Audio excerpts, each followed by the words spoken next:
Live from Stanford, this is Tefilah Tidbits. I'm standing at the famous Curly's non-kosher restaurant, but it's a Stanford landmark here on Main Street and Washington Street in downtown Stanford.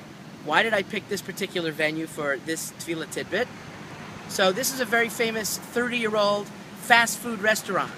What do we think about when it comes to fast food? Well, it's fast, when you don't have a lot of time, and it's really not that healthy to do certainly every day.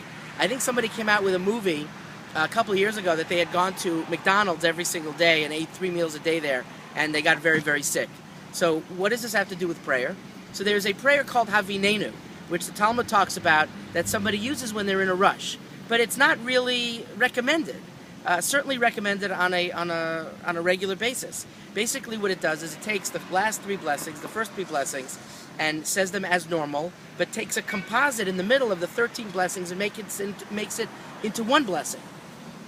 So it's very, very quick, and it gets the job done. But it's not something that's recommended. I don't even think it's mentioned in the Art Scroll Siddur, in the current Siddur that many shuls are using, because it's really not recommended. Many people would rather just make up the prayer.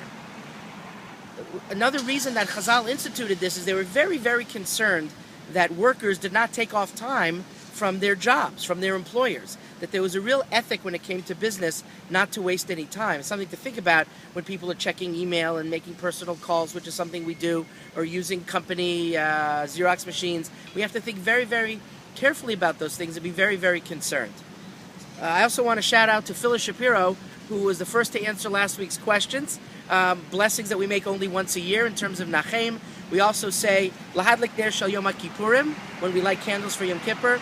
And I'll be your chametz when we look for chametz. Anyway, we hope to see you in shul where we can have a longer, more spiritual davening. Shabbat Shalom.